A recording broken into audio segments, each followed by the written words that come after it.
So why is it all worthwhile? Well, what you get in this picture, it's literally a homage to New York and Malmö's future transformation into.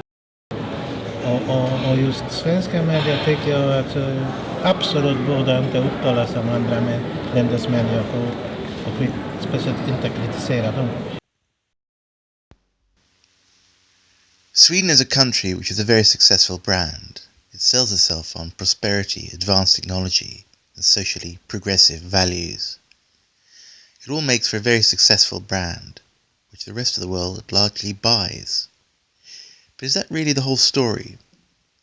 What we're going to do is peer behind the facade, beyond the image that Sweden promotes to the outside world. It's a country where the elite are very powerful, and they push through an ideology at all costs that includes multiculturalism and mass immigration, over the heads of what the little people think.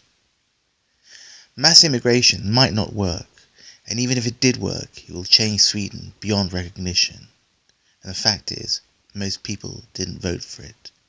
It's been imposed from above.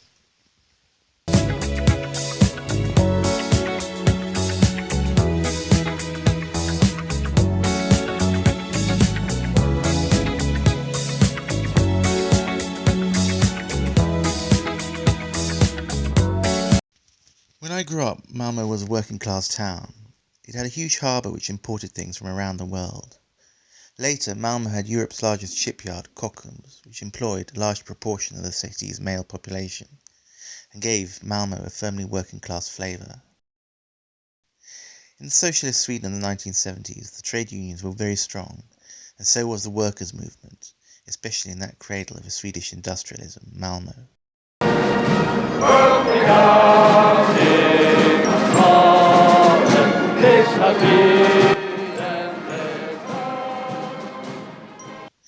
In the 1980s, however, the shipyard closed due to competition from the Far East, and the city went into economic decline. But then, the bridge to the continent was built. It was one of Europe's longest. Everyone hoped it would signal an economic turnaround. There was a construction boom as the old harbour was gentrified and new high-rises were built, and Malmö took in short order, large numbers of immigrants from the Middle East and Africa. They were dynamic, young, the new face of a city that purported to be an innovation hub for the 21st century.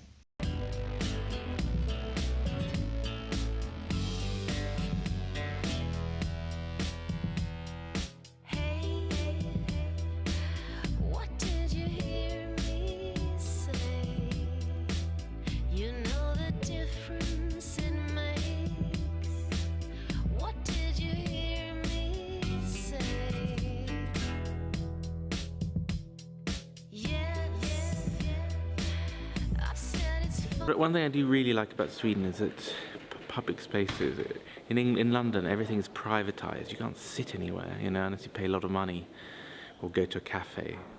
But what I like also is that you can come here and sit here for hours and work or whatever, read, and no one's going to hassle you,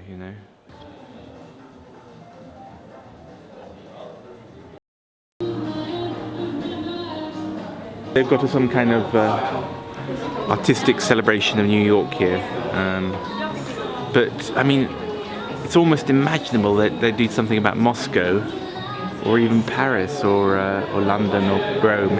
It's just New York all the way. Why can't Malmö be good at being Malmö, Sweden be good at being Sweden, and let New York be New York instead of being like a third-rate copy?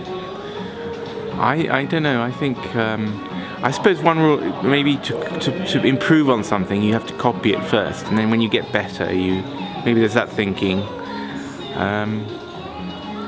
I don't know. I mean, I always struck me that Stockholm is usually more guilty of this than Malmö.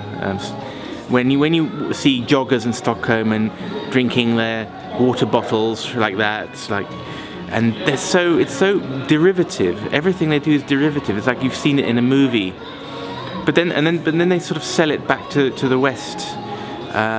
This Apple Mac iPad, slimming, pretty girl, jogging, platitudinous lifestyle with a sort of package of liberal, progressive views.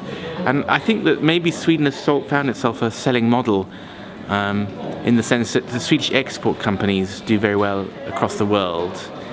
And they're probably better at selling a pseudo-model in the United States rather than seek a really strong identity for Sweden.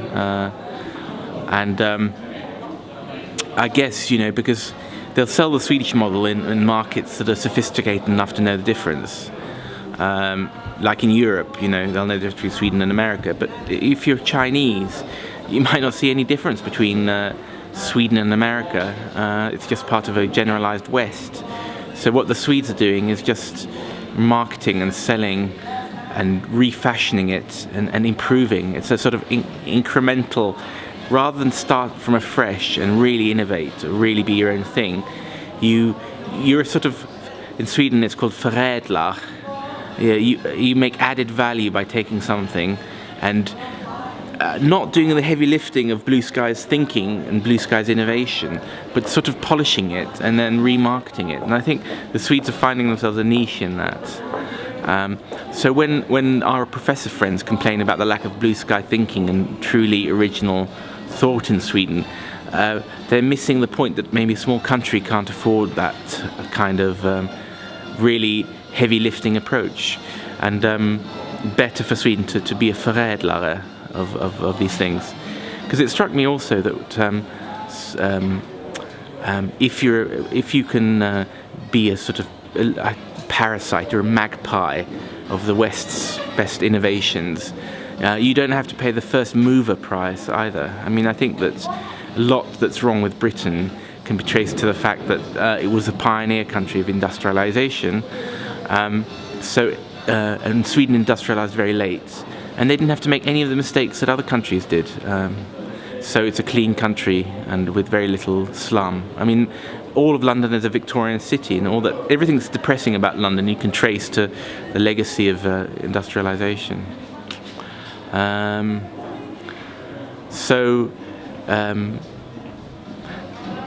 I also think this fascination with New York is a kind of you're a New Yorker, so you think it's incredibly derivative. But if you come from Skurup or Ystad or Skara, you enjoy it a bit. A bit like going to a French bakery or something.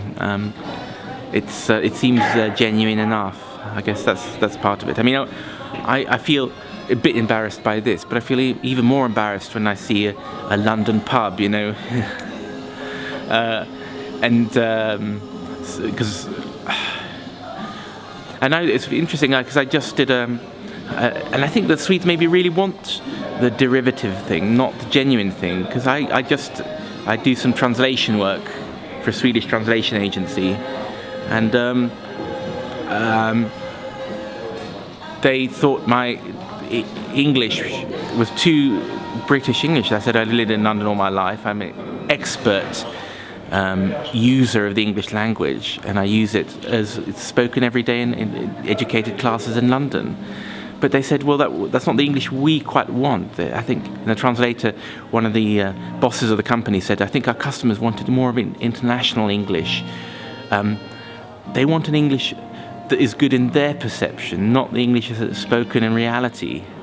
And in the same way, they don't want the real New York or the real London, but they want their sanitized version of New York or whatever somehow.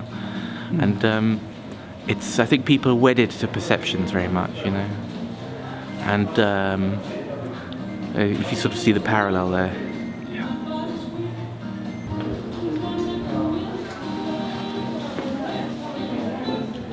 This building, I like it actually. I mean, I like the insides. Is owned by Malmö City Council, which incidentally is going bankrupt because of all the money it's spending on immigrants.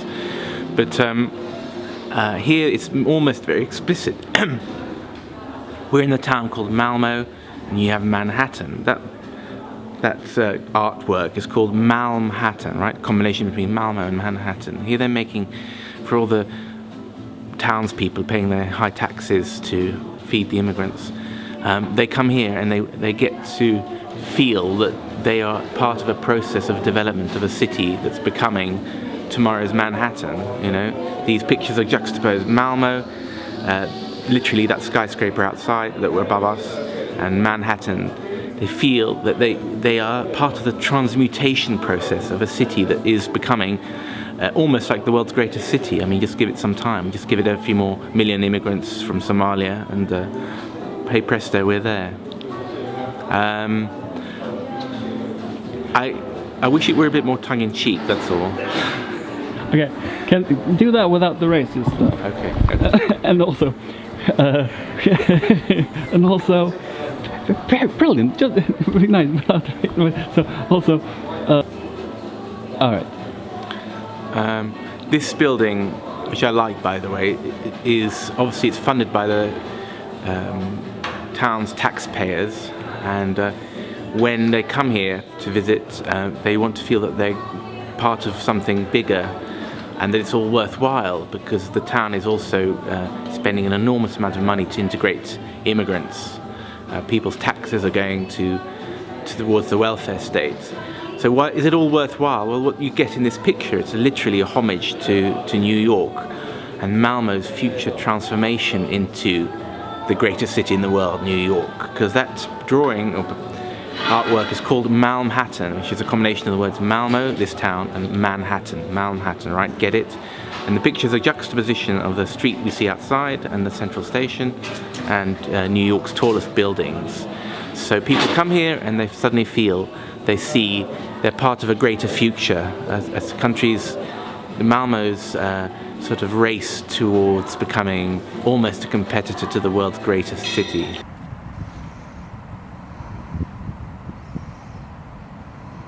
Att hur bra vi än har det, så finns det människor som råkar illa ut.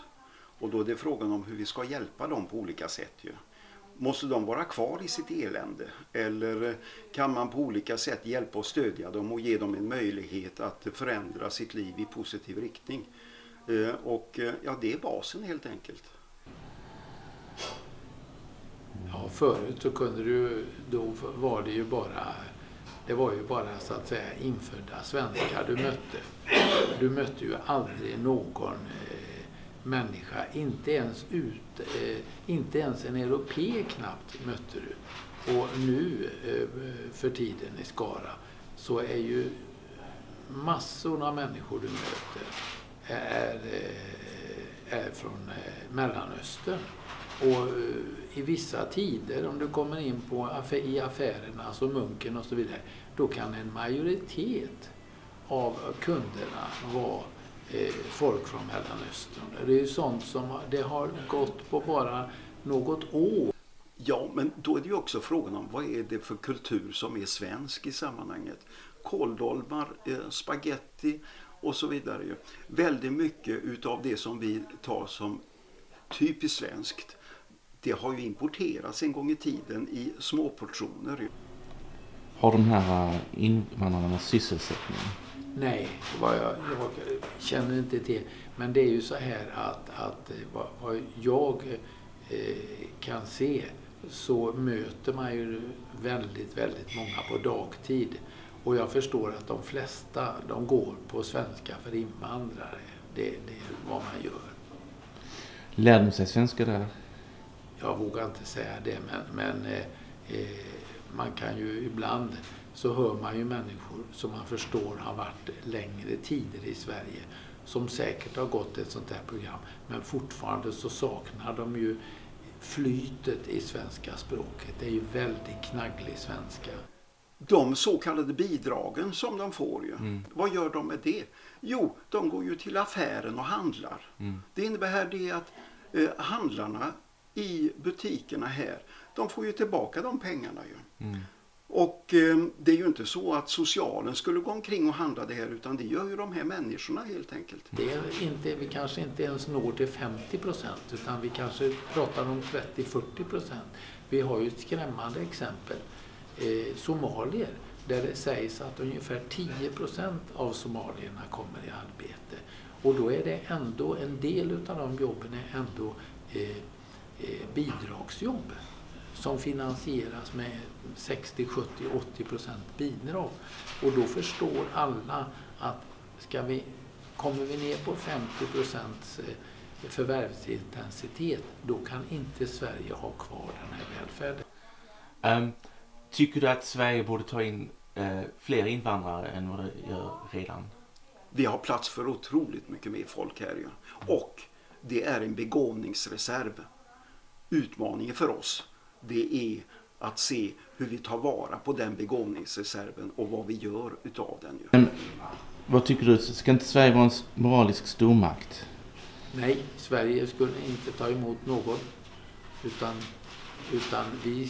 våra pengar, de vi vill hjälpa med, de hjälper vi på stället där de finns. Är det inte konstigt att alla som vill ha mer invandring är de som medelklassen som bor i helvita områden?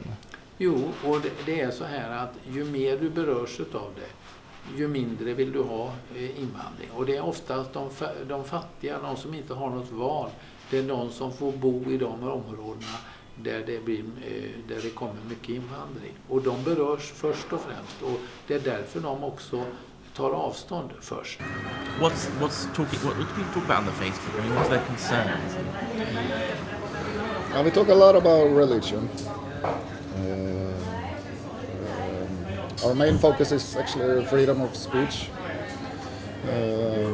Something that people are not used to in Sweden and something that Kurdish people are not used to. Right, okay. So we are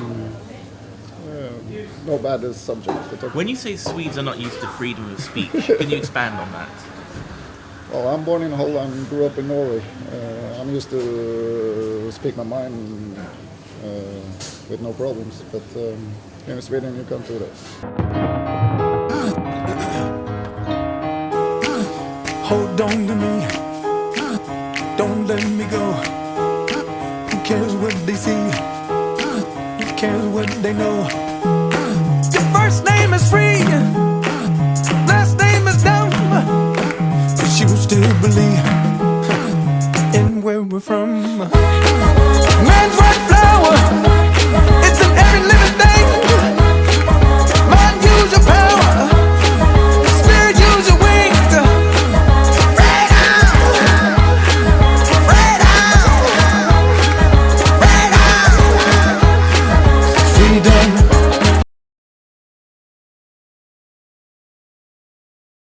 Jag har inget svar på det varför man är så jävla dum, om man säger så.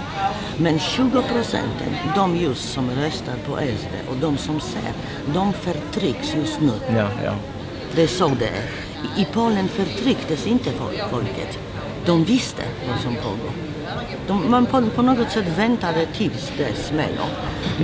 Men man väntade inte som en jäkla åsna, utan man var vaken. Så egentligen är det värre i Sverige, för i kommunistiska Polen var ingen hjärntvättad, utan det var rena makten som gjorde att de höll tyst. Men i Sverige är folk verkligen hjärntvättade i hjärnan. Och det är mycket värre, svårare att ändra. Ja, det är något fel på svenska folket. Ja. Det är det som är det största problemet. Och sen det andra, det är just de 20% som förtrycks. Det är de som är de jävla rasister och nazister och förtrycks de på ett värre sätt än vad som händer i Polen? Absolut, det tycker jag. Absolut på värre sätt. Ja. Kanske inte just att både i DDR till exempel och i Ryssland tog man och fängslade människor. Ja. Men här förlorar folket jobb. Ja. De kan inte vara med i facket, de får inget jobb. Är det inte samma sak, ursäkta mig? Jag pratade med en kille igår som sa, alltså vi har flera gamla, vi gick i skolan här i Malmö för 30 år sedan och de vågar inte vara med på bild och de säger, och de är ju precis som du, alltså tänkande killar, så de vet vad som händer men de vågar inte. Precis, exakt. Och de säger det är lätt för dig Pelle för du bor inte här liksom. Nima Ghulam Alipour is an Iranian who is an elected politician at local level for the Sweden Democrat Party. The Sweden Democrats describe themselves as social conservatives, but they're also the only party that's opposed to the mass immigration project that's changing Sweden. As a result, they are completely demonized and excoriated by the mainstream politicians, as well as the media and all professional classes. Nima spoke to us in a cafe, and he described how local politicians treat him. You see their frustration when we pick up questions that are important for the district or for the school. You see that they're frustrated and they think that some of our opinions are right, but they can't say it. So of course, lots of them are old people who have seen their country change overnight. Because of the immigration, the areas have changed rapidly. So they understand what we're saying. What and so does that mean that they actually have to? Do they cooperate across the blocks to avoid having to cooperate with you? Yes, and what kind of compromise do they get then? You see, they try to put us out of the committees by making them smaller. Right. That's one of the things they have done in Malmö. So if you have a committee that are 9 members, they make it 7 members, so we don't get in. And when we ask them, why do you do that? No, we have an agreement and that's how we want to do it. There is no real explanation. In the districts we have citizen dialogue groups where politicians and citizens converse, and we're not welcome in those groups. So we're the only party that are not welcome in the citizen dialogue groups. There are politicians from all parties, and when we ask them what's the reason for that, we're the 3rd biggest party in Malmö. We have citizens who want to talk with us, and they say, no, you're not a democratic party. And what does that mean? And we don't get any explanation. Do you have contacts with parties and other, like UKIP, for instance, in the UK? I mean, do you think that Sweden treats its national party more badly than happens in Denmark or the UK and Belgium, for instance? Yes, I think Sweden is the country that the treatment we're getting is the worst, I think, in the entire Europe. Nima's trained as a school teacher, a historian, and ought to be hugely in demand at a time when people are quitting the teaching profession in droves because of insecurity and violence levels in the school system. Unfortunately, because of his political associations, Nima can't get a job anywhere, despite his evident intelligence and qualifications and moderate manner. It's a crying shame, but obviously freedom of political association doesn't quite apply in Sweden.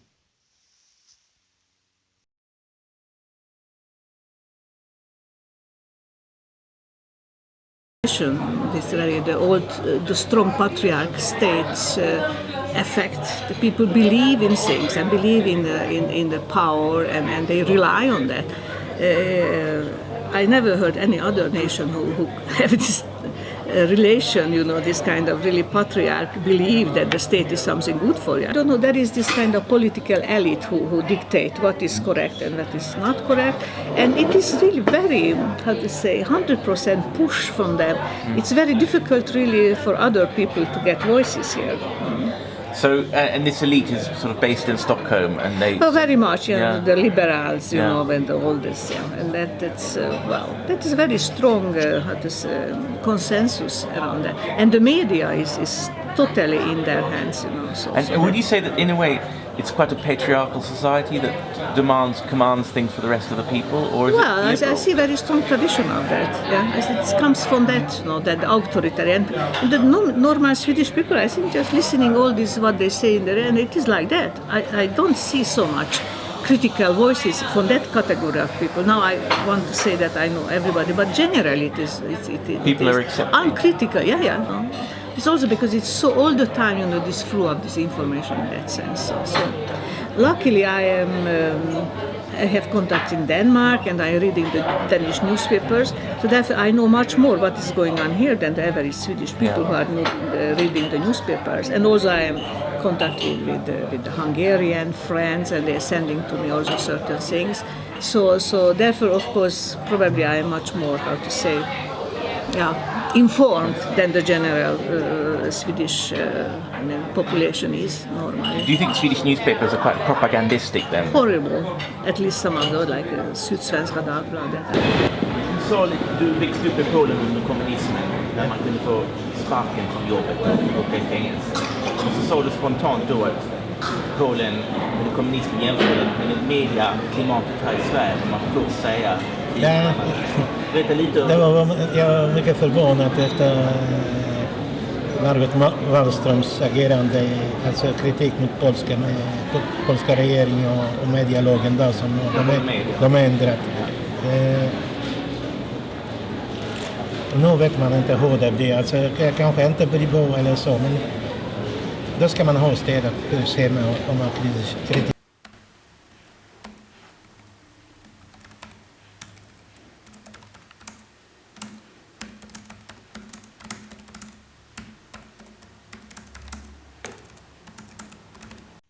I have friends of friends who've been censored. People who say they've been sacked for pointing out that their car was sabotaged by one of their students who was a Muslim.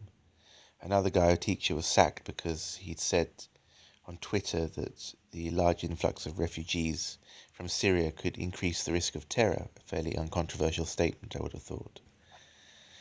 And the people I speak to who do speak out, they're retired, they're foreign, or they're very high positions in academia, such as the professor of logic that we spoke to.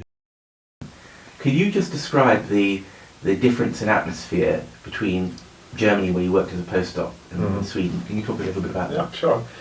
Yeah, so in Germany, I mean, you could, criticize anything and in any way you want, but I also have been at seminars where you can be, completely frank, and people were, sometimes even aggressively. So, but then when I came back to Sweden here, I realized that the situation here is quite different. And here, if you give serious criticism of someone's research here, then you might be in trouble. So, but the politicization of the universities, is there a particular agenda that they want people to follow at the moment? Yeah, I think that there are certain agendas that Sweden is famous for, and so you have, the multicultural agenda. You have various agendas in various disciplines, like strangely enough in forestry, you have a particular agenda for promoting the Swedish model of forestry. So what Erik Olsson said kind of chimes with what the taxi driver and the interpreter and the other professor said, the East Europeans. We've got this image of Sweden as being a country of extreme tolerance and openness, but ironically, the people are being oppressed in order to enforce this tolerance. If they deviate, if they don't share the opinions, they are forced to toe the line. And what Erik said, the professor, was that a lot of research in universities has to follow the broad political outlines that would chime with Sweden's image that it wishes to present to the world. Multiculturalism, gender theory, queer theory.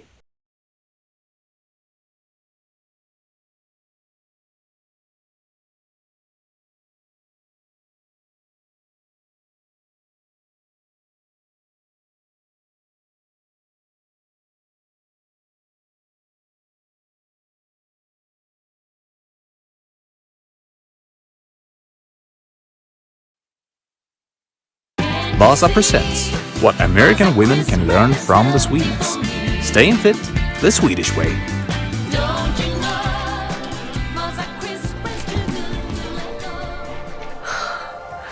Hello. Yes?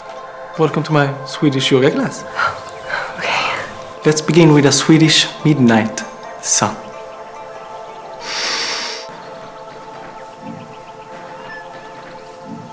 Where are all the mommies? This is Sweden. We have something called pappaledighet. It's while the daddies stay at home for 6 months while the moms are working. Next position, one leg moves. Can you do this? What? Oh. We sent a man to the moon.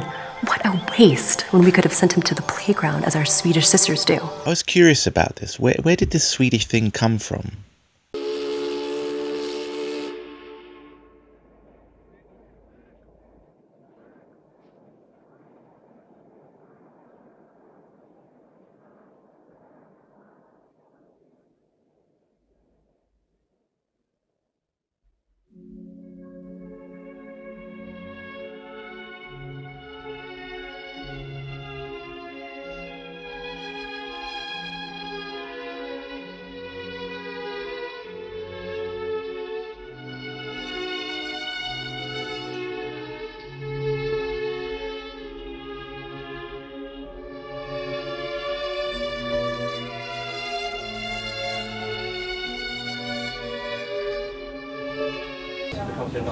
Rullar här.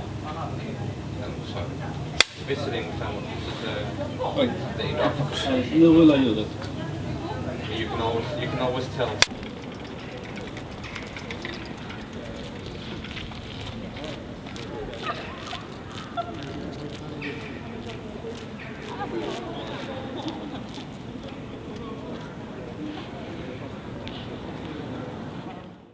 The Swedish church was a very oppressive body, and it had a close moral and intellectual control over the peasantry. Every 3 months or so, every single parishioner, every single inhabitant of Sweden had his knowledge and his adherence to Protestant beliefs thoroughly tested by interrogations in his cottage by the local priest. It meant that Swedes had a very high literacy, but it also meant that Swedes all had their belief system very tightly controlled, and priests were of course very strong servants of the state. Whenever Sweden went into war, the priests were very careful to pass on what the king thought.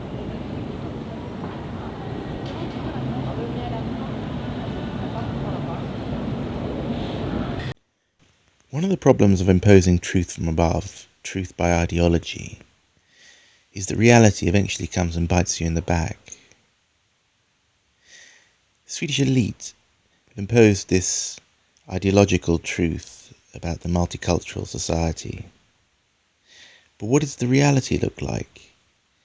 The trouble is, critics are not listened to.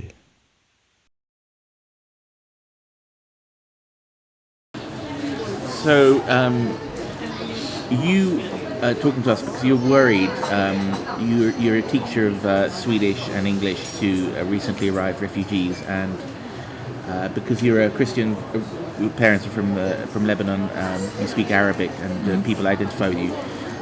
One of the things that you're concerned with is the many women who feel constrained. They can't get out of the Muslim community. Can you tell us a little bit about that? Yeah, this is a problem I've just recently got some information about. I didn't know about this a couple of years ago. So let's say about 6-7 months ago, that was the first time I heard about it. Because I've had female students, adults, that are either divorced or they're just single parents or somehow or another, and they live in these suburbs in Malmö. So, and I have had 5 different students. They have no connection to each other whatsoever, and they have all told me about the problems that they experience every day, especially when it's the Ramadan and the Muslim time for prayers and so on, that the other families go together and start getting involved. It's like they own them. They feel like we don't own ourselves. They own us. They take responsibility over my children. If I want my daughter to play with this child or this child, all of a sudden you have families coming over and tell them, no, this girl is not good for you. This girl is not good, and your daughter has to do this. And they also control them. Are your sons going to the Friday prayers and so on? And they don't necessarily have to have the hijab on, but if they do and they take it off, they can't take it off. So one of them said that I can't take off my hijab even though I wanted to. And so I'm asking, what is this? Do you think these communities, they want to integrate, or do you think they want Sweden to become more Muslim and Islamic?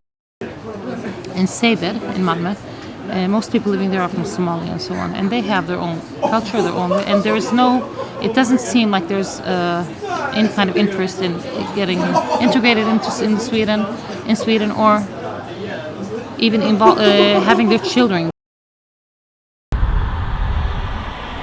So, tell us your experiences. You said that coming from Hungary originally, the Hungarian perspective, you lived here many years, but you talked about Swedish hypocrisy in the immigration issue. Can you expand on that? Well, this is a country who is very strongly believe the rules and regulations, but in the same way there are so many except in the everyday life. And for example, very obvious things which I wonder how the democracy is understood in this country when one party with 27% of election, they just exclude them because they don't like them. So I mean, it is so childish. It is impossible to understand that how these things can go on. And also this kind of many times they don't have the courage to deal with the problems. They like to do good things, but they have some kind of attitude to avoid the problematic and the hard part of the problem. And it is also with the immigration, I think, that they want to help people, but how? And they never really face the serious problem, how much resources in terms of economy, human support, cultural, educational, social investment you have to do for this group of people to come to this country to be integrated. And it is not just like happen. They think you can just throw in people and they integrate, and it is not like that. So how you can imagine all these immigrants could settle in the Norrland and accustomed to the climate, the closed way of domestic life, how people are living there up, and besides also to give them an education or some practical skills in the hand to make them living there. I mean, it is the investment of enormous size. Nobody is talking about that. Alltså, någonting som vi alltid har glömt. A year ago I stood by the bridge and talked about the asylum influx coming into Europe and then crossing the bridge. I talked about a Sweden that we grew up in, that was a closed society and safe, but where we'd stood often, literally. Stopp, förlåt. Just, man ser mig.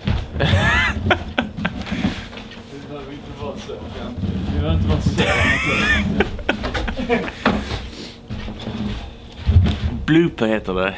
Ja, det säljer vi sen.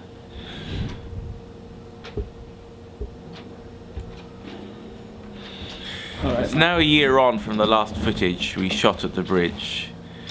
I stood overlooking the bridge.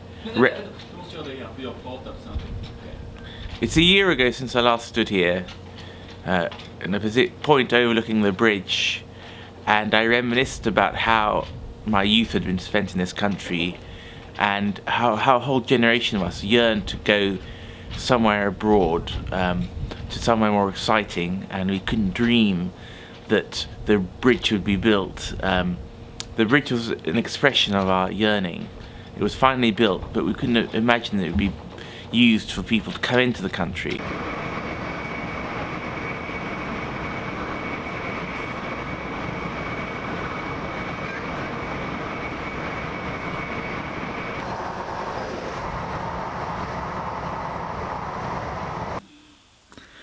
I was coming home.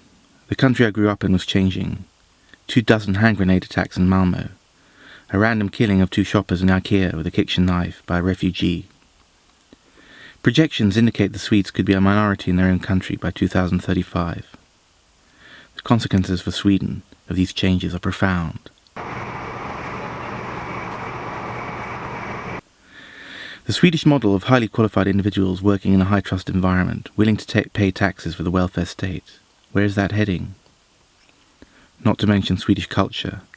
Astrid Lindgren, Falu sausage, dancing around the midsummer pole. Will that survive in a country where Swedes will be less than 20% of the population? The Swedish language could be endangered. Swedish politicians praise nationalism in Estonia and Ukraine, and in the past the newly decolonized states of Africa and Asia.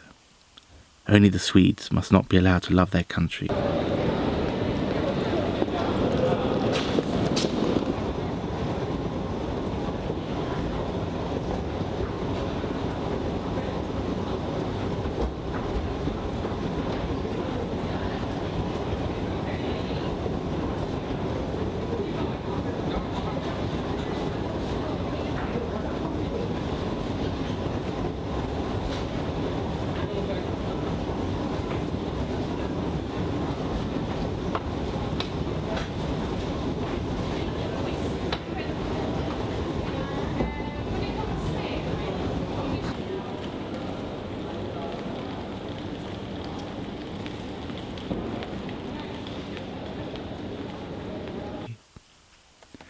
The Swedish Prime Minister recently said, Sweden doesn't belong to those whose ancestors lived there, but people who come here in the midst of their lives and make something of it. In other words, native Swedes have no right to their country, nor to the efforts of generations of ancestors before them. That's an extremist position, not only with other Europeans and European leaders who would agree with that position, but most Swedes too. They haven't signed up to it. They have not given legitimacy to such a view.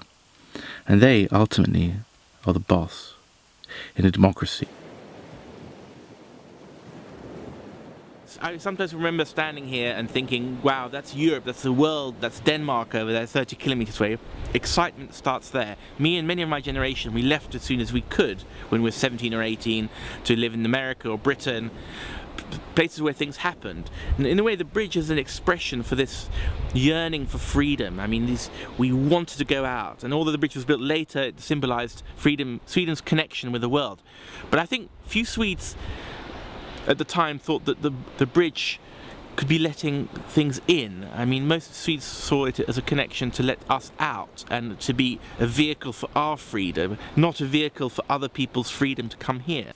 The bridge was a symbol of promise, of hope, of unity between peoples, a beautiful idea, but it has also been a conduit for arms, hand grenades and drugs. Immigrants come across here too. The Schengen Treaty means that there are no border checks.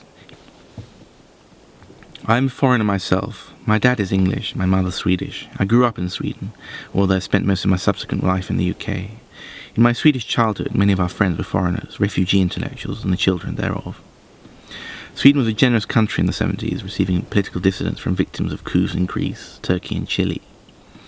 I never felt part of Swedish life, quiet, and the dull, permanent Sunday afternoon feeling of the 70s welfare state was certainly enlivened by international input. But I could also respect and appreciate Sweden as a society that worked, a bit authority-bound, but social discipline, social trust, and a sense of national solidarity, quiet pride, were all ingredients in the Swedish model. I wonder if Swedes are not in danger of throwing this away. The levels of immigration are very much higher now than they were then. You can divide the history of Malmö into the period before the bridge and the period after the bridge. The bridge is now a famous TV series with international sales, but Malmö I grew up with was an all-white working-class city with successful industries, shipyards and textiles. Not a wealthy city by any means, but we lived in the wealthy part. And in retrospect, although we all wanted to escape the city and live abroad, it can be seen as an almost utopian period in the city's history. The schools we went to were excellent. It was a very safe environment to grow up in. The crime was non-existent. So was nightlife. I mean, there were no cafes like this. But this period, I suppose, of the 1980s has now retrospectively been idealized as the time before the fall, almost. The Swedish media have tended to romanticize refugees as being extremely innocent and extremely young and frightened boys. But I think some NGOs are arguing and demonstrating that it's a very organized activity, organized by jihadist organizations who partly fund their civil war in Syria by operating people smuggling networks across the Mediterranean and providing stolen passports if need be. And of course they know all the rules about applying for asylum and maximizing and playing the system, basically. I mean, that's human nature, really. It costs something like $15,000 to bring yourself over from Syria to Sweden. Now, that excludes the poorest of the poor, of course, who are the people who are supposedly the ones coming to Sweden. It means it's people with resources or people who perhaps put their future in debt to some organisation that's brought them over for free, in return for which they'll carry out some favours for the organisation. This is quite mainstream. I mean, in other countries, you have magazine articles about the dangers of jihadists being smuggled over into Europe, and or war criminals escaping atrocities that they've carried out and maybe want to start a new life. But in Sweden, it's a completely taboo subject. The picture of the refugees, there's an exhibition at the former military museum conducted by the very left-wing local government here that simply skates over all this and just paints a very romanticized, propagandistic picture of children and families and women coming over and starting a new life in Sweden. And I think it appeals to a lot of Swedish women, I have to say, especially those working in the public sector, for whom the refugee situation has become almost a sort of raison d'etre in their professions. If you're in teaching or in the care industry or something like that, this enormous challenging task of bringing in, illiterates or people from difficult backgrounds and integrating them into a Swedish classroom, it becomes the more challenging it is, the more of a life mission it becomes, and not hearing a true story, but seeing propaganda on television or seeing exhibitions like that in the museum makes them feel better about themselves, makes their purpose feel important. And of course, if you say to them, should this be happening? Shouldn't you switch your brains on? Shouldn't you be a bit more skeptical and critical? And what is the future of Sweden going to look like in 5 years' time? They get very angry with you because, of course, you're impugning their enormous sort of humanitarian collective effort, And now it's about bringing the world into the Swedish project. But I think that they've bitten off more than they can chew, because it assumes that those coming in from the world are sort of willing to do that. And I think that there's a huge ignorance about very different cultures and with very different agendas. The willingness and the ability of other countries' cultures to want to do that. I mean, and what we have now is advanced technology linking home countries with the destination countries, so people here are connected with their root culture, which is the Arab culture, much more than they were a few generations ago through satellite television and the internet. And I don't think for many of them, there's no intention at all to integrate and become part of a rather small, remote North European culture.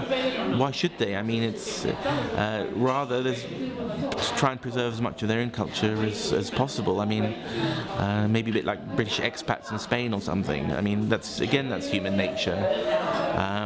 And I worry that Sweden isn't big enough or culturally attractive enough for many of these people to want to become Swedish. It's not a paying investment. I mean, if you become French or English, at least you're learning a world language and becoming a world culture, and you're already partly indoctrinated into these big cultures because many of the immigrants to France and England were colonized once.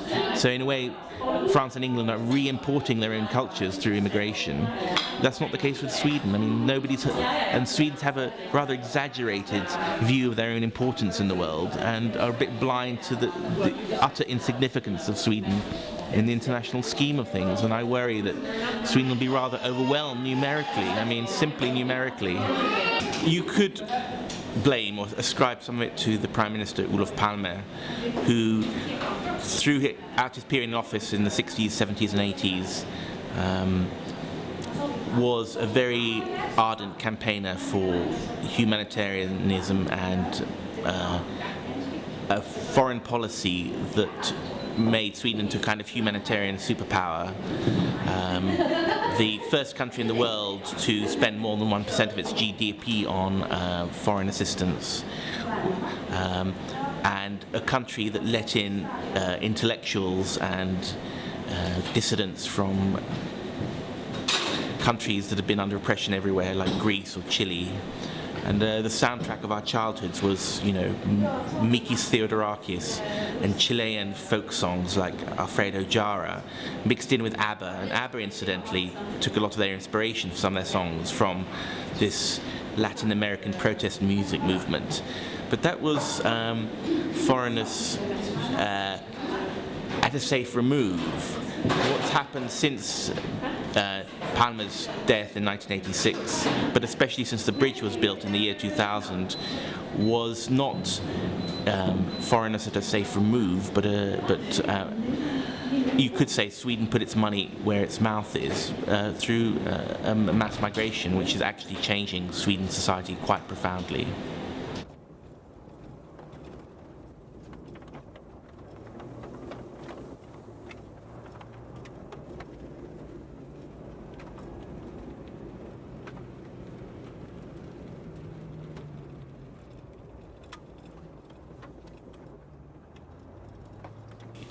Politicians are servants, theoretically. The problem is that in Sweden the state has such authority, few people dare question it, or they choose to allow themselves to be persuaded that Sweden must be a moral beacon for the world. That's the official reason. Significantly, the Prime Minister made a comment in a foreign newspaper. In the Swedish media, and with their collaboration, he pushes the generosity angle. Swedes have a duty to help refugees. Sweden must be the most generous country per capita. Anyone who even questions the high level of generosity, just to reduce it to, say, Danish levels, is labelled racist. Swedes have many virtues, but speaking out is not one of them. Any doubts they have about the immigration policy is kept under wraps because of social pressure, fear of losing one's job or one's friends. In the long run, though, pressure on a cooker is building up with a lid on. Våra 6 miljarder, så småningom 7 miljarder människor. 8 miljarder, 9 miljarder. Vad är det som krävs utav vårt jord egentligen? Egentligen så är man född under en otroligt lycklig tid. Tycker du att svenskarna har råd att dela med sig detta lilla landet som har? Det sägs ju här det att i stort sett så skulle hela jordens befolkning kunna få plats i Blekinge ju. Och man skulle till och med få plats uppe i Arjeplogs kommun. Och där skulle man till och med kunna få lägga sig ner ju. För att det blir 2 kvadratmeter över till varje människa på hela jordklotet ju. Oj. Men vad säger du då om Centerpartiet som Annie Lööf som såg Sverige på 40 miljoner? Är det realistiskt?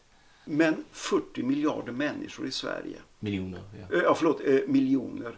Kommer det någonsin att hända? Troligen inte.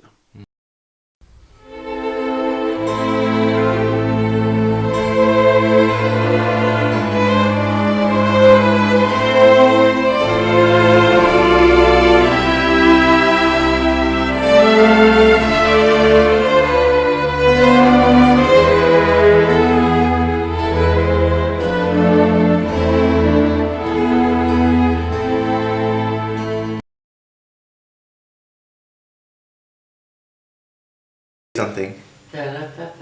Let's say something proper because we might as well keep it. Testing. 1, 2, 3, 4, 5, 6, 7, 8, 9. Okay. Tänk nu på att du inte får köra in stolen i väggen efter den är nyopererad. Det var ett stort hål här, va? She said you could talk to me about whatever you want. So that is very, very important. Okay? Jag kommer ha bort det här från köra in stolen där. So just move a little bit.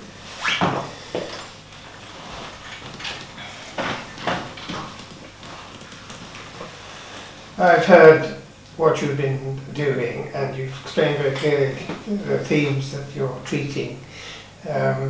I see, from what I see of Sweden, I would tend to agree with you.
Det fanns ett Sverige innan ekologisk mjölk.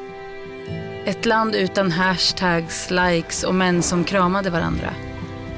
Ett land där det bara fanns män och kvinnor. Och hen bara betydde höna. Det fanns ett Sverige innan ekologisk mjölk. Ett land utan elbilar och kravmärkning. Mammor på höga poster och pappor som stannade hemma. Ett land där hållbarhet bara var ett bäst före-datum. Det fanns ett Sverige innan ekologisk mjölk. Ett land där vi inte tog bild på vad vi åt eller undrade var det kom ifrån.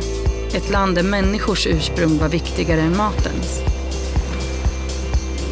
Ett land där vår statsminister inte var feminist och det inte var självklart att två människor som älskade varandra kunde få barn tillsammans. Men det är ett nytt Sverige nu. Så välkommen till landet ekomjölk. Framtiden ser ljus ut.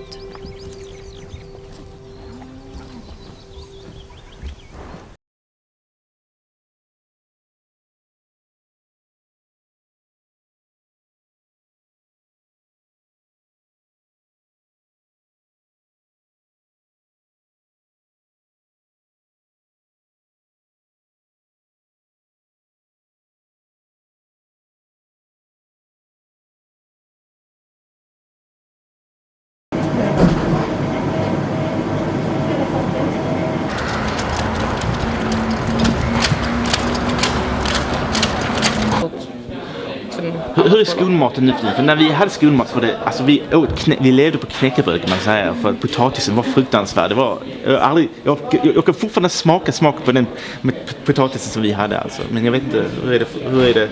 Jag så är nöjd med vår skolmat ändå. Alltså om man jämför med liksom den skolan man gick innan på och sen så nu vad vi har här så tycker jag det är jättebra. Ja, vi tycker det är jättebra. Ifall det har varit så att när vi skaffat ny så blir det bra och sen så blir det bit by bit lite sämre. Och då har vi fått bara ha ett elevråd och så kan vi byta matleverantör ifall vi vill. Wow, okej. Så det är väldigt stor frihet.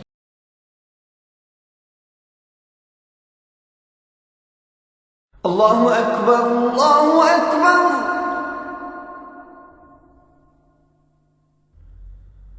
Allahu Akbar, Allahu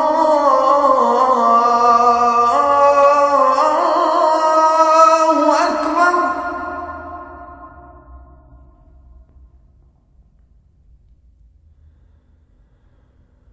Ashhadu an la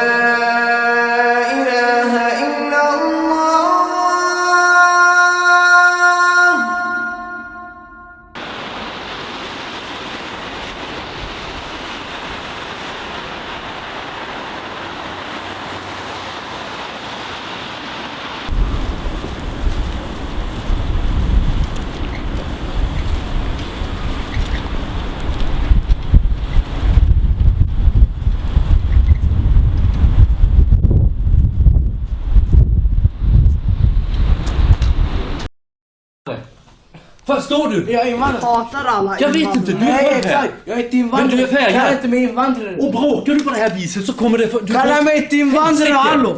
Så kommer du få ett helsike. Fuck you, snurre, men kalla dig invandrare. Sluta med dig. Inga sådana där, då åker du ut. Jag vill inte ha. Och du kallar mig inte rasist. Du kallar mig inte invandrare. Ja, men lägg av. Så, där.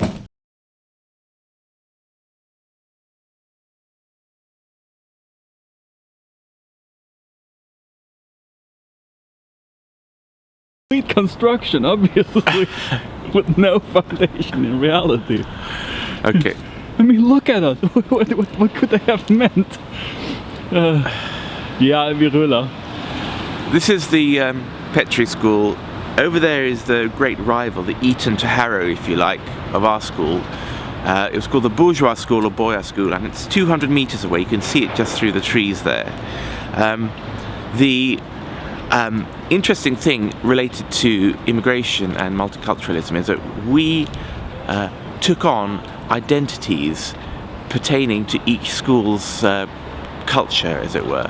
And even though both schools were recruited from exactly the same student cohort, we stopped then talking to each other, even though we'd been in basic school together. They were the stuffy school, the business-oriented school, and we were the more bohemian school, even though we had the same courses. So we became a more bohemian identity, and we thought of them as being extremely square. And that became a reality. That's a construction became a reality. It's probably passed down through the generations. Now, what's interesting is, how can you create society if the differences are genuine? A few weeks ago I was contacted by Australian television. I referred them to a guy called Jan Groeneson, who's a headmaster formerly and a debater and editor of an alternative website. He in turn took them out to one of the suburbs, and there they had a very bruising encounter. If Greece has carried more than its share of the burden, so too has Sweden.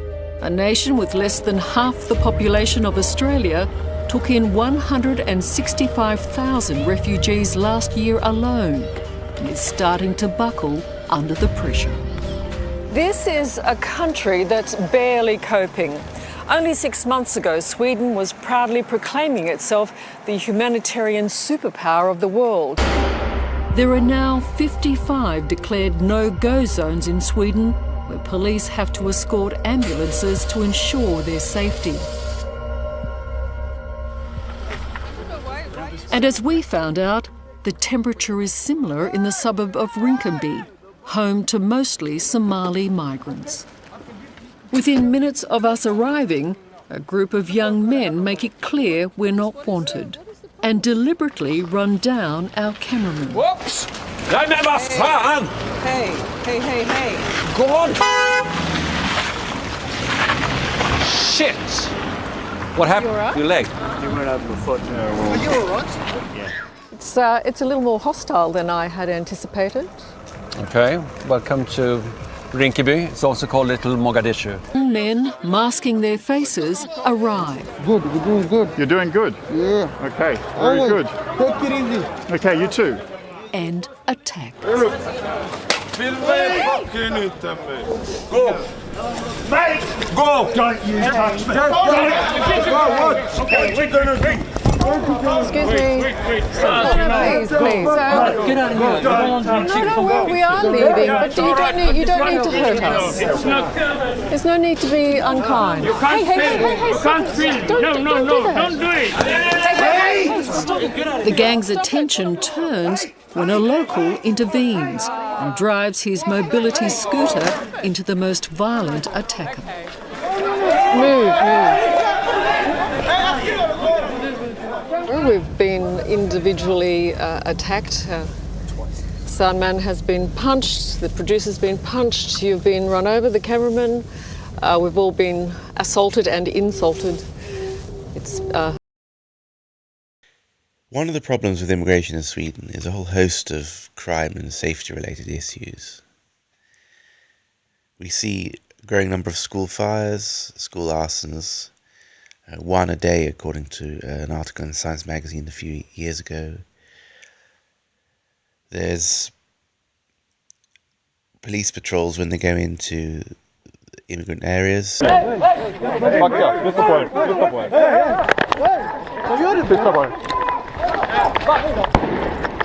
same happens to ambulances and police cars. There's growing numbers of policemen actually leaving the job. There's a 40% rise in violence in schools, according to one article. There's growing troubles and violence in libraries. They've had to change opening times or get security guards because of recurring problems. Malmö experiences more gunshot murders than Copenhagen.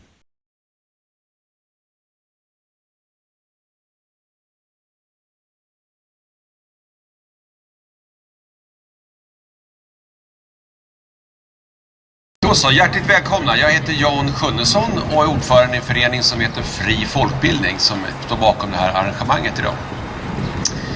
Arrangemanget skulle egentligen varit inomhus, men vi blev avbokade 5 gånger av offentliga och privata hyresvärdar. Men vi fortsätter ändå.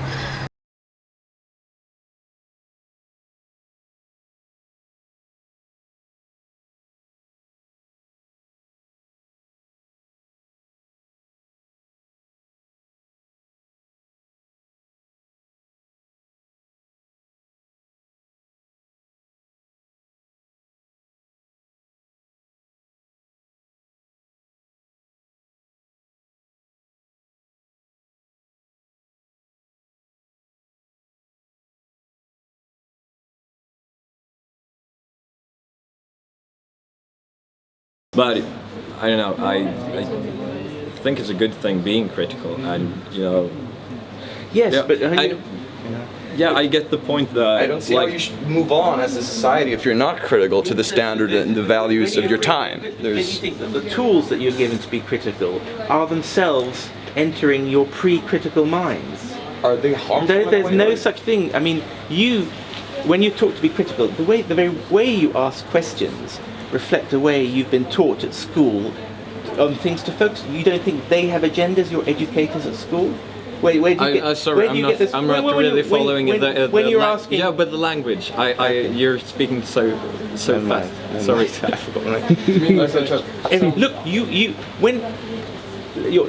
everyone, when you ask questions and are critical, you are critical because you have learned from somebody else to ask those questions, okay? No, to be critical. But you're not to ask questions, but to be critical. Yeah, but you to ask questions. But you've been taught by an education system, parents, a society, a state, a media, to focus on those questions. These are neutral. Well, let's say gay issues or gender rights. You know, you are not. There's no such thing as an absolutely objective position. You're not objectively critical. You're asking questions, but you two have been taught in a certain way. The same way the generation before us was taught not to ask questions about anything. Well, they maybe ask questions about different things. I mean. Yeah, but so you mean that our generation only asks critical things concerning gays? Well, I mean, for instance, you're probably not as critical about Islam as our generation was. You know. So you're more critical because one thing we become more tolerant and understanding of other cultures and religions. And I mean, Islam well, we're still critical. I feel like religion. Tolerance is not a bad thing. Like you always. I mean, can you be tolerant towards intolerance? Yeah. Why? Because that's the only way to show them that. It's I actually I have to go, but I don't know, man. I don't buy this. The whole Islam question.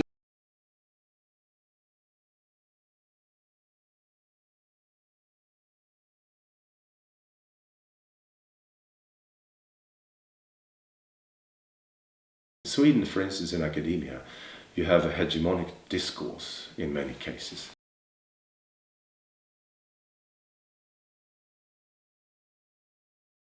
So the problem is that Swedish academia, I haven't said this and maybe this should be said clearly, Swedish academia is often run as a political party. Whatever you think about it, there was a youth movement. The leftist youth movement was very anti-authoritarian. Now you have, I would say, at present, we have the least anti-authoritarian, the most conformist, the nicest, sweetest youth movement in history, because they say exactly the same things as you can read in the newspapers, as they say in academia, and they just copy the rhetoric of the politicians.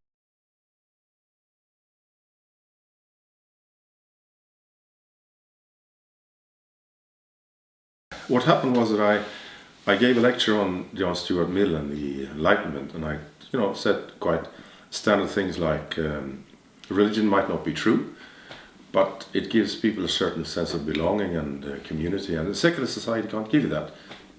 I mean, before I said that a secular society is good because it tells you to do something about your life, You can't just read an old book.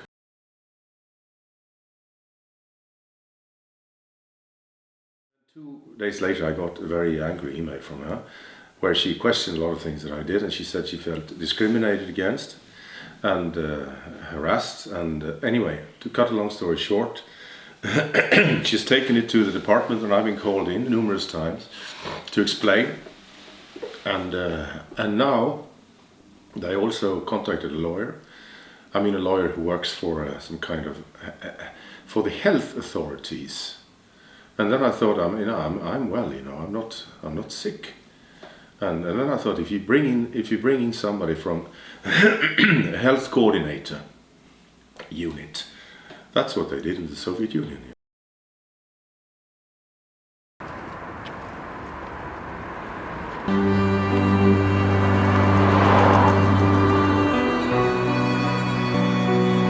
Någon var att spränga säkerhetsrörs i Paris, men att han ångrade sig. Den terrormisstänkte Salah Abdeslam motsätter sig utlämnande till Frankrike.